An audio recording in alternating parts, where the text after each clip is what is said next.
Boa noite, irmãos. Quero cumprimentar a todos com a graça e com a paz do nosso Senhor Jesus. Peço que você abra a sua Bíblia em João capítulo 12.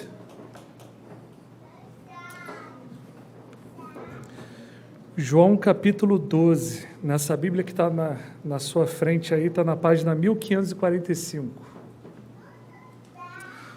João capítulo 12, nós vamos lidar com os versos de 1 a 11.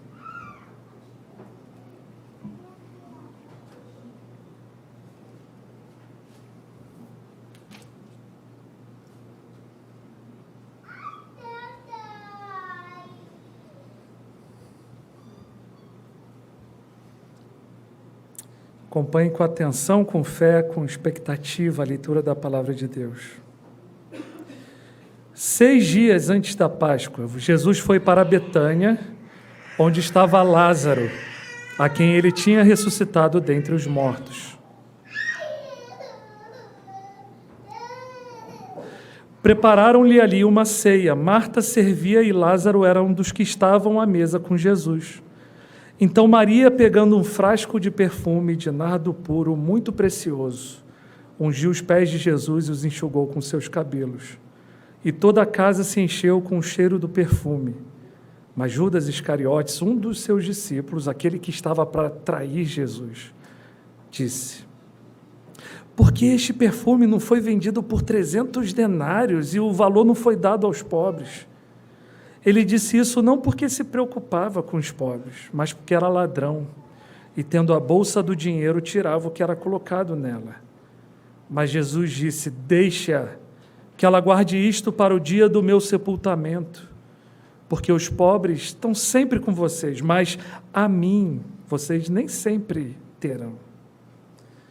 Uma numerosa multidão dos judeus ficou sabendo que Jesus estava em Betânia. Eles foram até lá não só por causa dele, mas também para ver Lázaro, a quem ele tinha ressuscitado dentre os mortos. Mas os principais sacerdotes resolveram matar também Lázaro, porque muitos dos judeus, por causa dele, voltavam crendo em Jesus. Essa é a palavra de Deus. Irmãos, recentemente não, tem alguns meses, né? Eu ouvi um áudio de uma irmã chamada Elizabeth Elliot, contando sobre a vida e o trabalho do seu primeiro marido, Jim Elliot, entre os índios Huaorani, lá no Equador, a quem eles estavam tentando evangelizar, né? A história do Jim Elliot é famosa, ele morreu, assim como os outros missionários, e ele é dono de uma frase que ficou bastante conhecida no meio missionário, que diz o seguinte: não é tolo quem dá o que não pode reter em troca de algo que jamais poderá perder. Vou repetir. Não é tolo aquele que dá o que não pode reter em troca de algo que jamais poderá perder. A Elizabeth contou nesse áudio que, desde muito jovem, um dos textos que o Jim Elliot tinha na sua vida era aquela palavra de Paulo a Timóteo que diz: procure apresentar-se a Deus como obreiro aprovado, que não tem do que se envergonhar, que maneja corretamente a palavra da verdade. Esse era o alvo da vida do Jim. Ele era uma pessoa bastante disciplinada, tanto que aprendeu rapidamente a língua dos Quechuas, lá do Equador. Nesse áudio tem um trechinho de uma pregação dele, é muito interessante ouvi-lo pregar naquela língua. Difícil a língua. E ele era alguém que carregava o peso da responsabilidade da grande comissão nos ombros. Antes de ir para o Equador, ele escreveu o seguinte para um dos seus amigos: o mandamento é claro. Vá ao mundo inteiro e anuncie as boas notícias. Esse mandamento não pode ser relativizado ou racionalizado. Ele permanece como uma ordem que é possível de ser realizada por causa de quem deu a ordem. Para mim, o Equador é o caminho da obediência à palavra de Cristo. Há espaço para mim lá e eu estou livre para ir. Uma vez que eu conheço a necessidade e a minha disponibilidade, e por causa dos vários anos de oração que me trouxeram a esse ponto, agora eu sinto paz em dizer: eu vou, Senhor, pela Tua graça. Deus usou a morte daqueles 5 homens lá no Equador para causar um verdadeiro movimento de missões, não só nos Estados Unidos, como em todo o mundo na segunda metade do século passado. Milhares de jovens foram enviados ao campo missionário, sendo influenciados direto ou indiretamente pela vida do Jim. Eu, inclusive, fui um desses que foram influenciados pela vida desse homem. A Elizabeth terminou seu relato sobre o Jim, parafraseando Hebreus, dizendo que mesmo morto, Jim Elliot ainda fala.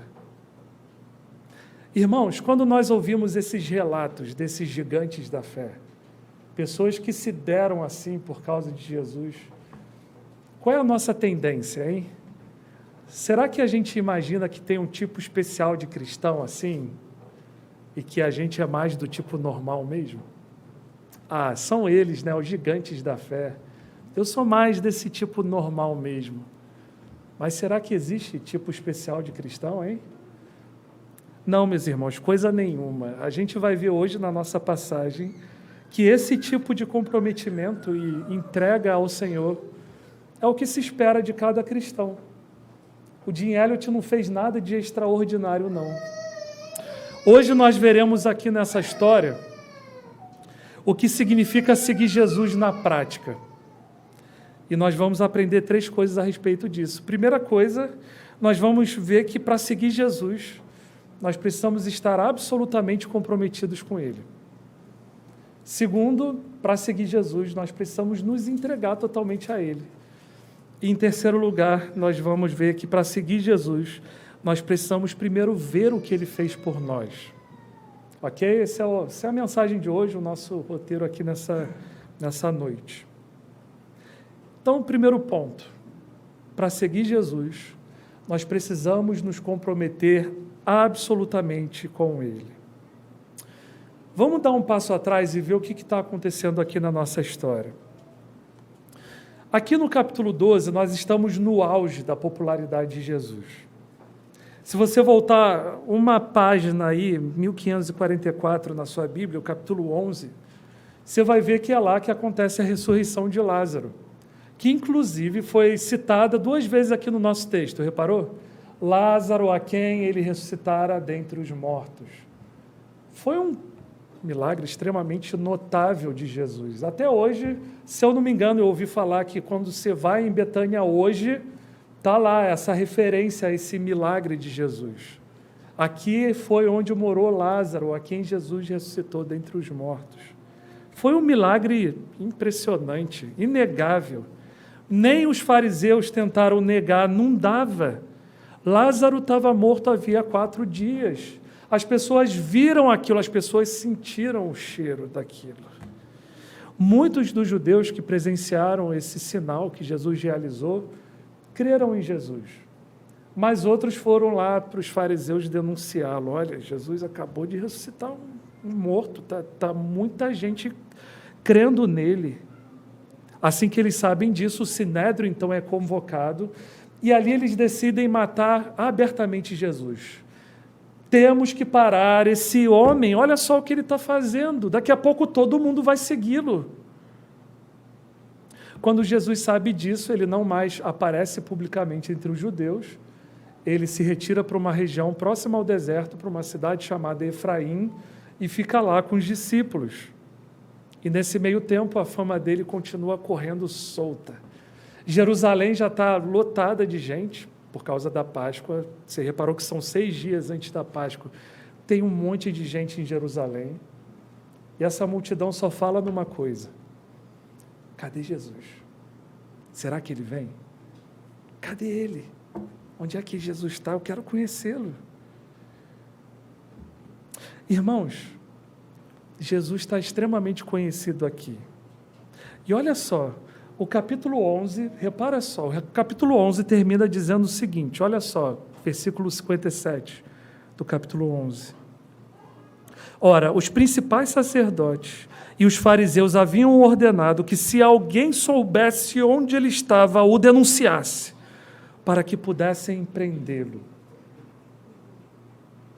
Está ficando perigoso ficar perto de Jesus, não está? Jesus extremamente famoso, todo mundo sabe quem ele é, e a turma está caçando ele, quer matá-lo. E havia essa ordem: olha, se alguém souber onde ele está, denuncia, conta, para a gente prendê-lo. Opa, está ficando perigoso esse negócio de ficar perto dele. Se você recebe Jesus na sua casa, todo mundo vai saber que ele está lá. É nesse contexto que começa a nossa história de hoje. Olha de novo os versículos 1 e 2, por favor. 6 dias antes da Páscoa, Jesus foi para Betânia, onde estava Lázaro, a quem ele tinha ressuscitado dentre os mortos. Prepararam-lhe ali uma ceia. Marta servia e Lázaro era um dos que estavam à mesa com Jesus. O nosso texto começa com Jesus voltando à cena da ressurreição de Lázaro. Ele volta a Betânia, que, aliás, fica bem perto de Jerusalém, cerca de 3 quilômetros, mais ou menos. Aqui no nosso texto, dá a impressão que esse jantar foi servido na casa de Lázaro. Mas o Evangelho de Lucas nos conta que quem hospedou essa ceia aqui foi Simão o leproso. E assim, se Simão o leproso está dando um jantar na casa dele no primeiro século, o que isso significa? Ele é Simão o leproso ou ele é Simão o ex-leproso? Certamente ele não daria qualquer ceia na casa dele sendo leproso no primeiro século. Sem dúvida, irmãos, Simão foi mais um curado por Jesus. E esse jantar, sem dúvida alguma, era para honrá-lo, para honrar Jesus. Então, nós sabemos que estão ali naquele jantar, pelo menos Simão, Lázaro, Marta, Maria e os 12. Os 12 discípulos estão lá também. E você reparou, todos eles estão ali se arriscando. Eles estão associados com Jesus, pode sobrar para eles também. As pessoas vão logo saber que Jesus está lá, não dá para escondê-lo. Isso pode atrair a presença dos fariseus, dos principais sacerdotes, de gente que quer matar Jesus. E é justamente isso que acontece. Olha só os versículos de 9 a 11. Uma numerosa multidão dos judeus ficou sabendo que Jesus estava em Betânia, viu só? A notícia se espalhou. Aí, pessoal, Jesus está ali, olha lá, na casa de Simão. Vamos lá, vamos lá. Eles foram até lá não só por causa dele, mas também para ver Lázaro, a quem ele tinha ressuscitado dentre os mortos. Mas os principais sacerdotes, alguém deve ter delatado Jesus, está vendo? Os principais sacerdotes resolveram matar também Lázaro, porque muitos dos judeus, por causa dele, voltavam crendo em Jesus. Estão vendo, meus irmãos? Sobrou para Lázaro também. Queridos, que coisa louca, né? Que ódio essas pessoas tinham de Jesus, chega a ser irracional. Aqui está um homem que curou um leproso, Simão, que está expulsando o demônio, que ressuscitou um morto. Ele tem poder sobre a morte. E os fariseus e os principais sacerdotes nem param para pensar, vem cá, a gente quer matar esse homem? É sério mesmo? Aliás, eles querem matar Lázaro também, que Jesus tinha acabado de ressuscitar, matar de novo Lázaro, coitado. Eles não param para pensar, que ódio é esse? O que está acontecendo aqui? De onde vem esse ódio contra Jesus? Vejam, irmãos, essa é uma inimizade antiga, você deve se lembrar disso. Você se lembra que ainda lá no jardim, lá no início de tudo, no dia em que os nossos primeiros pais pecaram, Deus disse naquele dia que Ele mesmo colocaria uma inimizade entre o descendente da mulher e a linhagem da serpente. Se lembra disso? E essa inimizade vem permeando toda a nossa história. Desde o assassinato de Abel por Caim até o Afeganistão hoje. A linhagem da serpente vem perseguindo consistentemente o povo do descendente da mulher. Desde o começo, é isso que está acontecendo aqui. Os filhotinhos da serpente estão fazendo a obra do seu pai, eles estão tentando abocanhar o calcanhar do descendente da mulher. E sabe, cristão, O que acontece quando nós nos identificamos com Jesus? Nós entramos na mira dessa turma também. Não foi isso que Jesus falou? Ele disse o seguinte: o servo não é maior do que o seu senhor. Se perseguiram a mim, também perseguirão a vocês. A linhagem daquela maldita cobra vem atrás da gente também. Estão indo atrás de Lázaro aqui também, no nosso texto. Por causa de Jesus, os fariseus querem matá-lo. Diante disso, meus irmãos, nós precisamos afirmar, para seguir Jesus, nós precisamos estar absolutamente comprometidos com Ele. Meu querido irmão, você precisa estar disposto a seguir Jesus mesmo com o risco do seu conforto, da sua saúde, da sua segurança, da sua própria vida. É isso que Simão, Lázaro, Marta, Maria e os 12 estão ensinando para nós aqui hoje. E eu pergunto para você, o que quer dizer se comprometer absolutamente com Jesus? A melhor ilustração que eu já ouvi é colocar todo o seu peso em cima dele. Sabe quando você senta numa cadeira e joga todo o seu peso em cima dela? Se a cadeira cair, você cai junto. Para seguir Jesus, a gente precisa confiar nele assim, a gente precisa se jogar totalmente, todo o nosso peso em cima dele. Agora, não sei se os irmãos já sentaram numa cadeira meio bamba, que você não sentiu tanta confiança assim, e que você jogou parte do seu peso na cadeira e a outra parte manteve apoiada numa das pernas, e aí se a cadeira caísse, você se levantaria rapidamente e tentaria não cair. Você já sentou numa cadeira assim, que você não sentiu muita confiança? Tem muita gente querendo seguir Jesus dessa maneira. Essa área aqui da minha vida, não. Aquela lá, até eu entrego a Jesus, mas essa não. Ou então eu sigo Jesus, até a minha saúde não está em risco. Até, ir para a igreja, para o culto, em plena pandemia, podendo pegar Covid. Estão tentando seguir Jesus apoiando o peso numa das pernas. Deixa eu contar uma história para vocês. Lá na China nós conhecemos uma família cristã chinesa que também trabalha com muçulmanos. Nós estávamos trabalhando na mesma equipe que eles. O Josué e a Lúcia, esses chineses, eles também têm 3 filhos. E eles alugaram uma casa lá na Vila dos Muçulmanos, bem no meião lá da muçulmanada. Era uma casa bem simples, não tinha calefação, e no inverno a temperatura chegava a menos 20, menos 25, era muito frio. Então o que eles faziam para aquecer a casa? Eles pegaram um forninho a carvão. Todo mundo fazia isso, os pobres fazem isso, Eles pegam um forninho a carvão, tem uma chaminé que vai até o teto, e eles ficam queimando ali o tempo todo, só para aquecer mesmo o ambiente. E numa das noites, a chaminé não funcionou direito, a boa parte da fumaça voltou para o meio da sala, eles acordaram tossindo, o olho vermelho, passando mal, Graças a Deus não aconteceu nada pior, mas era bem simples a casa deles, Num certo dia, eles decidiram usar o espaço que eles tinham lá para fazer um jardim de infância.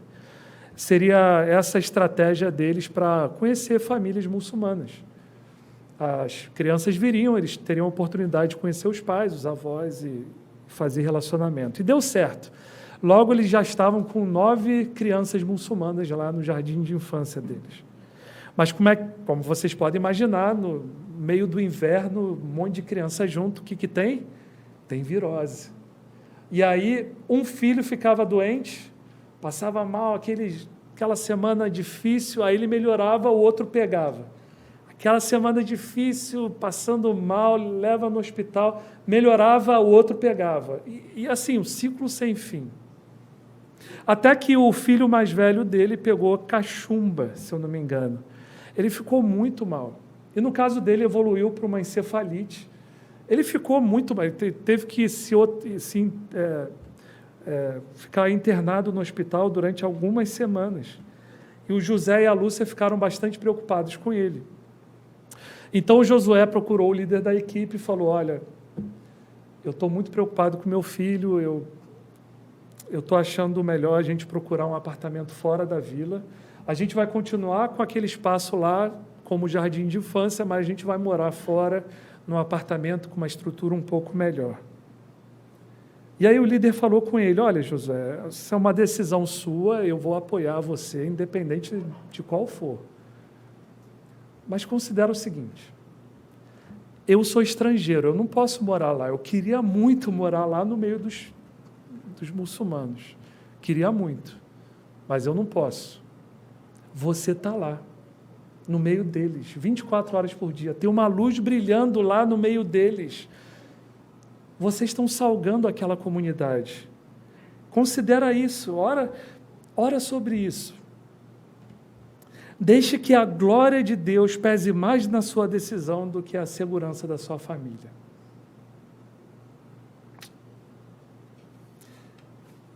Vocês podem imaginar o que aconteceu, né? Ele orou mesmo. Josué e Lúcia foram e oraram sobre aquilo, e eles decidiram não se mudar. Irmãos, nos meses seguintes, nos anos seguintes, eles viram vários muçulmanos vindo a Cristo. O filho dele eventualmente saiu do hospital, melhorou, mas eles viram vários muçulmanos vindo a Cristo. Hoje eles discipulam alguns muçulmanos que estão discipulando, ex-muçulmanos, né? Que estão discipulando outros ex-muçulmanos, e parece que finalmente uma igreja está sendo formada ali naquela vila, porque eles estavam absolutamente comprometidos com Jesus. Será que nós estamos? O que significa se comprometer absolutamente com Cristo? Eu creio que significa dizer para Ele: Senhor, me dê ou não me dê, o que o Senhor quiser, como quiser, quando quiser. Você está disposto a dizer isso para Ele?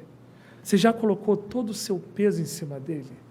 Você já tomou a decisão de segui-lo, custe o que custar?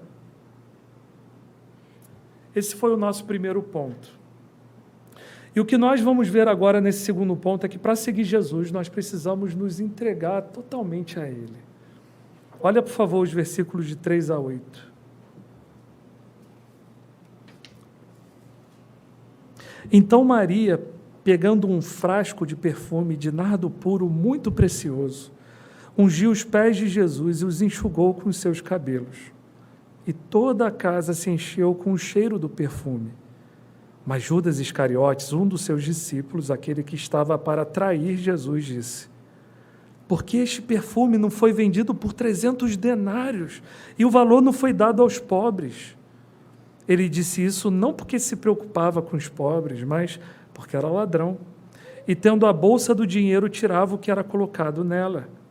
Mas Jesus disse: deixa que ela guarde isto para o dia do meu sepultamento, porque os pobres estão sempre com vocês, mas a mim vocês nem sempre terão. Bom, lá estava Maria naquele jantar feito para honrar Jesus.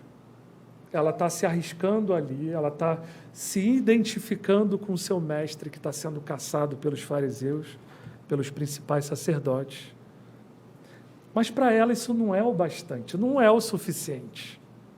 Ela quer honrá-lo ainda mais.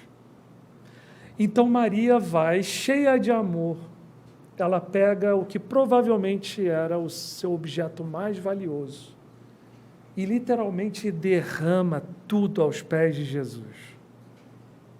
Um perfume de nardo puro muito precioso. Pelas contas de Judas, esse perfume poderia ter sido vendido por 300 denários, que equivaliam a 1 ano de salário de um trabalhador médio naquela época. Agora, para a gente ter uma noção de quanto valeria esse dinheiro aí no nosso contexto aqui, quanto é que vale 1 ano do seu salário aí? Faz as contas. Sei lá, 20 mil reais. 60? 100? 200? Qual foi a reação do pessoal que presenciou isso? O que Maria fez foi pegar grande parte da sua poupança e literalmente despejar sobre Jesus. Qual foi a reação do pessoal? Judas falou: como assim, Maria? O que você está fazendo, Maria? Cadê o seu juízo? Cadê o seu senso de proporção? Que desperdício, Maria! Nós sabemos que Judas tinha um interesse escuso nesse dinheiro, né? Ele era ladrão. Mas o Evangelho de Mateus nos conta que não foi só Judas que recriminou Maria, não. Talvez Judas tivesse começado ali aquela onda. Judas começou: Maria, o que é isso? E os outros foram atrás dele. Mas a verdade é que todos os discípulos recriminaram Maria por ter feito aquilo. E eu acho que a gente precisa se perguntar aqui: será que o que Maria fez foi errado? Foi inapropriado? Foi desperdício mesmo? Será que o que ela fez foi exagerado, assim, uma coisa sem pensar?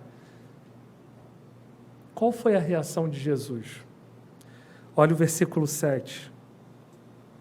Mas Jesus disse: deixa-a, parem de recriminá-la, que ela guarde isto para o dia do meu sepultamento, porque os pobres estão sempre com vocês, mas a mim nem sempre vocês terão.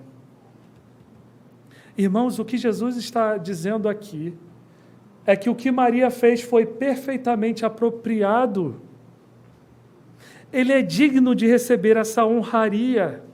Aliás, o Espírito Santo fez questão de registrar esse acontecimento não apenas em João, mas também em Mateus e Marcos, como que colocando seu selo de aprovação no que Maria fez.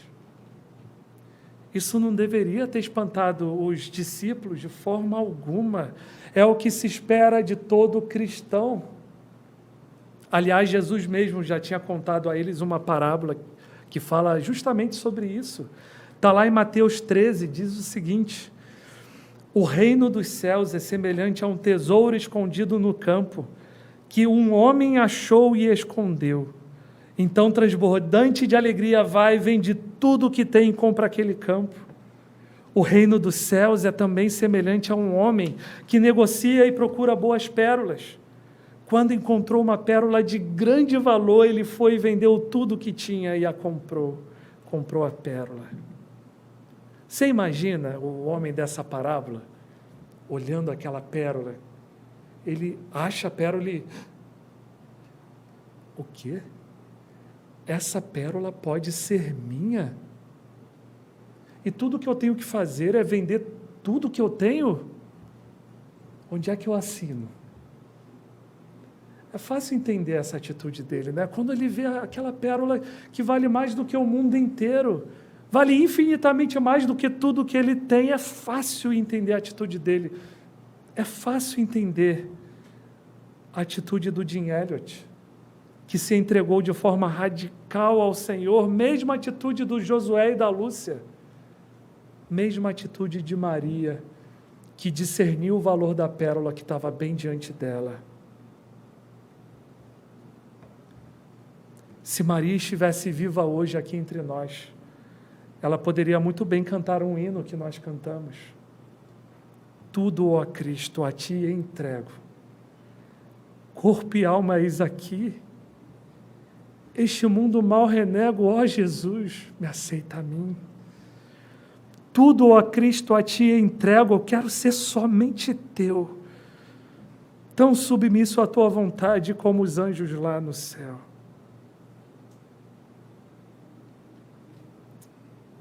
Alguém pode pensar: então, pastor, quer dizer que a aplicação disso é que eu devo dar toda a minha poupança para a igreja como oferta, é isso? Não, meus irmãos, eu não acho que seja isso. Qual é o ponto dessa história que a gente acabou de ler? O ponto dessa história é nos mostrar o quão inapropriada essa reação de Judas e dos outros discípulos. Maria entregou tudo, o objeto valioso que ela tinha, Isso não é o que se espera de alguém que entende o Evangelho? O ponto dessa história é nos mostrar que quem conhece Jesus, quem entendeu o Evangelho, já entregou tudo o que tem a Ele. Ele é digno de receber não só um objeto valioso, mas a nossa própria vida. Não deveria ser estranho isso que Maria fez. Não deveria ser estranho o que Josué e Lúcia, lá da China, fizeram. De forma alguma, para quem entendeu o Evangelho, quem conhece Jesus, para quem viu a pérola. Quando eu penso nessa passagem, eu me lembro de uma história que eu ouvi recentemente de um dos diretores da organização missionária da qual eu faço parte. Esse diretor é colombiano, ele é médico, ele trabalhou por alguns anos plantando igreja entre os curdos lá no norte do Iraque. Isso foi lá na época do Saddam Hussein. Não sei se vocês lembram daquele conflito, Saddam Hussein queria exterminar com os curdos. Tinha um problema humanitário ali seríssimo, né? E então você pode imaginar o que era viver naquela tensão lá, no meio daquele conflito. Esse diretor conta que houve uma determinada época em que o conflito se agravou muito, as tropas do Saddam Hussein cercaram aquela área toda, ninguém saía ou entrava de carro. E nessa época ele estava discipulando 6 curdos, estava o trabalho devagar assim, mas ele estava já trabalhando com 6 homens ali, pregando o Evangelho, ensinando, eles com muita dificuldade de entender. Mas ele estava lá. E quando ele ouviu que o cerco havia se fechado e havia uma ordem de Saddam para matar todo o diretor de ONG internacional, era para matar. E ele era diretor de uma ONG internacional, era assim que ele tirava o visto para estar lá no Iraque. E assim que ele soube disso, não, agora é hora de sair. Ele pegou a família, entrou no carro, nem despediu de ninguém, saiu orando, clamando a Deus misericórdia. Por um milagre, não foi parado em nenhum momento na estrada, havia vários soldados fortemente armados ali. Não foi parado, ele conseguiu atravessar a fronteira para a Turquia. Chegando lá, graças a Deus. E aí ele foi ter um momento a sós dele com Deus. Pegou a Bíblia dele, João 10. Eu sou o bom pastor. O bom pastor dá a vida pelas ovelhas. O mercenário que não é pastor, a quem não pertence as ovelhas, vê vir o lobo, abandona as ovelhas e foge. Então o lobo as arrebata e dispersa. O mercenário foge porque é mercenário, não tem cuidado com as ovelhas. Ele pegou a Bíblia tremendo e virou para a esposa e falou: o Senhor está mandando eu voltar. Eles se abraçaram ali, choraram juntos e combinaram uma data dali a 2 dias, até às 8 horas da noite. Se eu não voltar, pega as crianças, pega as coisas, volta para a Colômbia. E foi. E ele voltou, a estrada totalmente vazia, o sentido oposto não, cheio, todo mundo fazendo assim para ele: volta, é para lá, é para lá. E ele lá, voltando, graças a Deus, também não foi parado por ninguém. E aí ele foi, procurou aqueles 6 homens, o pessoal tomou um susto quando o viu. Ué, você voltou? Voltei, eu precisava conversar com vocês, fiquem firmes, sigam Jesus, vale a pena. Você agora é o presbítero aqui da igreja, você vai liderar o povo, fique firme. Animou os irmãos lá. E aí ele voltou, conseguiu atravessar de novo a fronteira para a Turquia, chegou lá na casa 2 horas depois do combinado com a esposa chorando lá, orando em jejum. Enfim, anos depois, a igreja começou a se espalhar entre os curdos.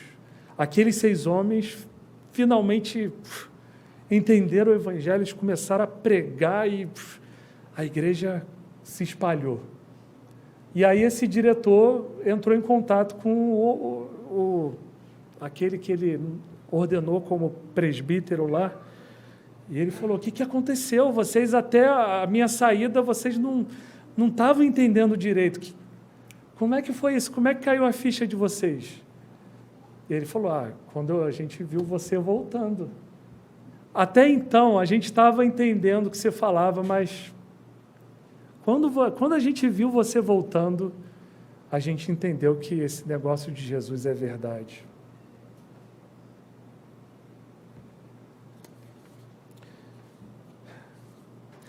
Irmãos, eu não sei como vocês vão aplicar esse texto aí, mas não deixem de aplicá-lo, não. Entrega tudo que vocês têm ao Senhor, toda a vida de vocês. Saúde, se gaste na presença de Jesus. Eu me lembro que Paulo escreveu em 2 Timóteo, Paulo escreveu para Timóteo, lá no finzinho da vida dele, eu já estou sendo oferecido como libação. Paulo via toda a vida dele como aquela oferta que derramava aquele líquido diante do Senhor, e a vida dele era isso, era se gastar diante do Senhor, para a glória dele. Meus irmãos, daqui a pouquinho todos nós estaremos diante de Jesus. Eu não sei se você já imaginou essa cena, de você lá no céu, olhando para Ele, para os olhos dele. Você já imaginou?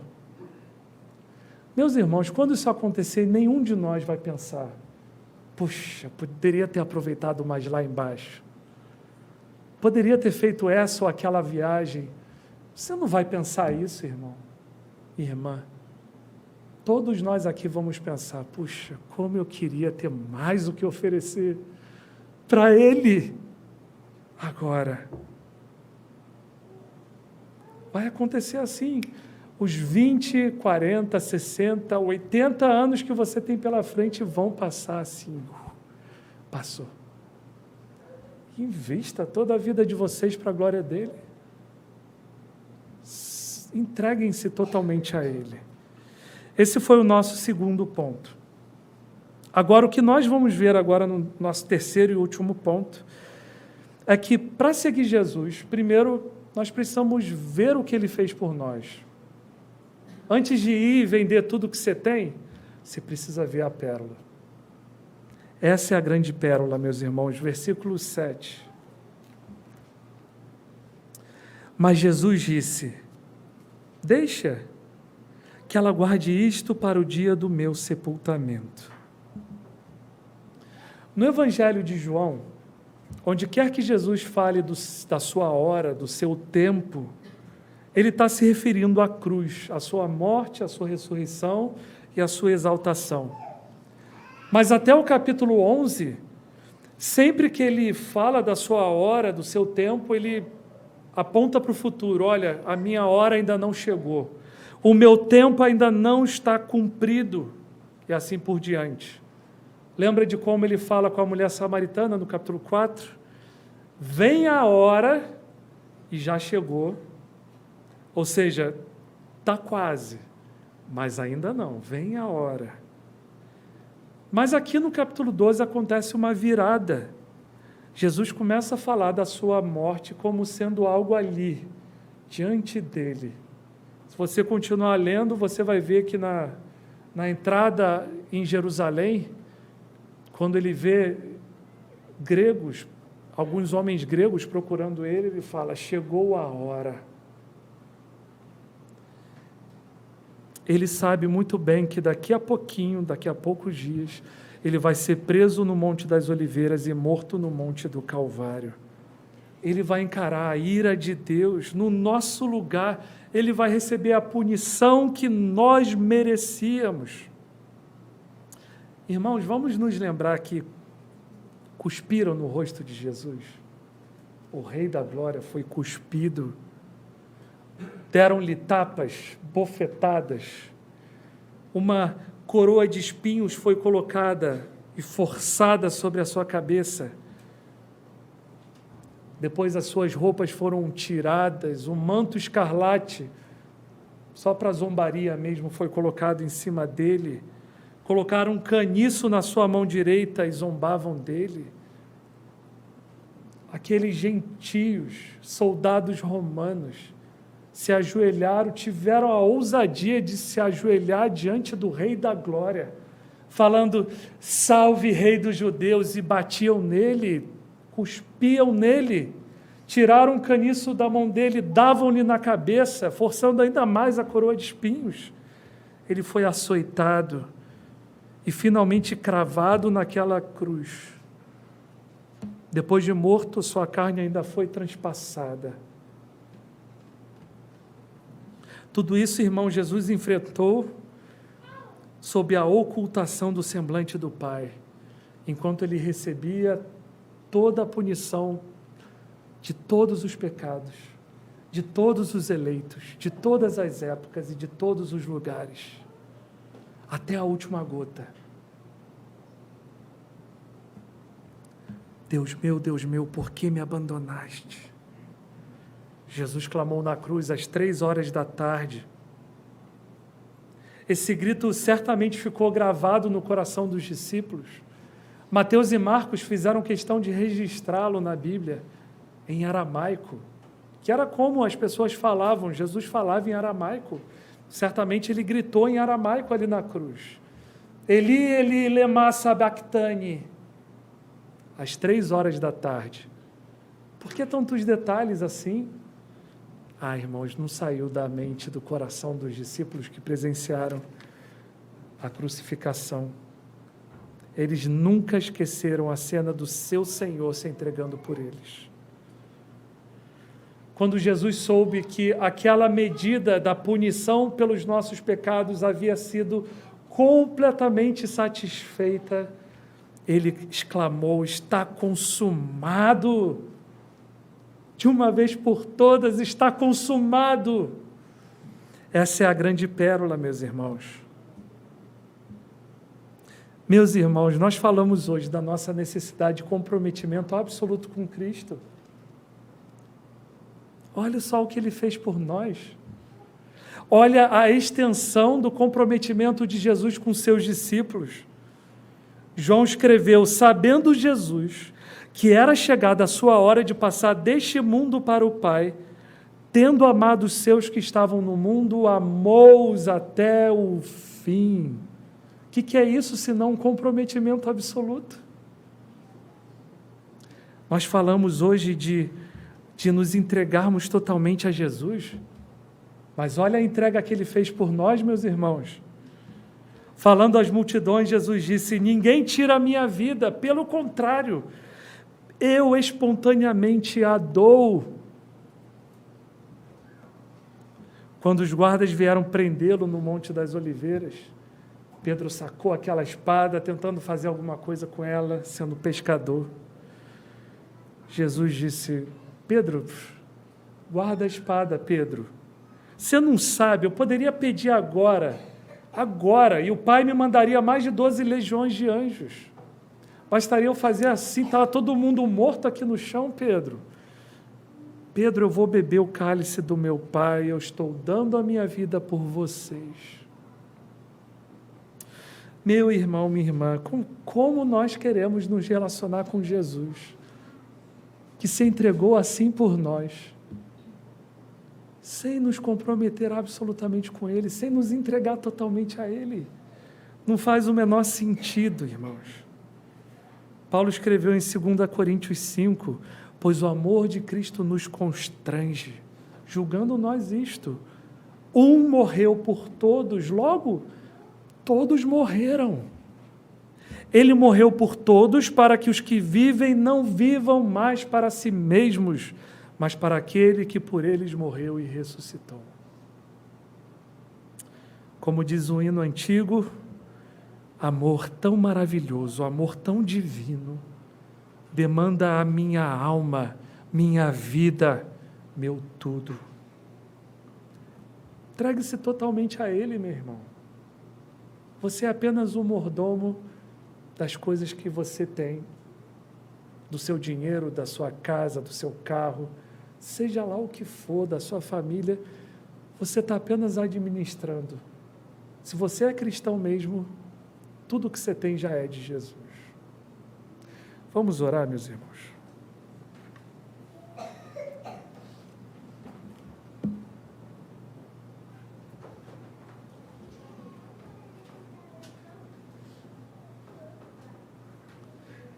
Pai querido, nós nos constrangemos mesmo diante do amor de Jesus.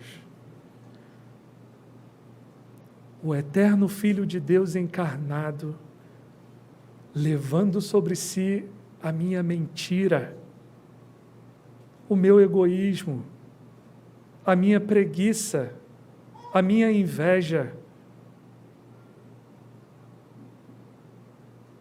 levando sobre si todos os nossos pecados, suportando a ira de Deus. Um morreu por todos, logo todos morremos, e a vida que nós vivemos agora, nós queremos viver para Ti, Jesus, totalmente. Por favor, aplique essa palavra aos nossos corações, seja misericordioso conosco, santifica-nos na verdade, a Tua palavra é a verdade. Nós oramos assim em nome de Cristo. Amém.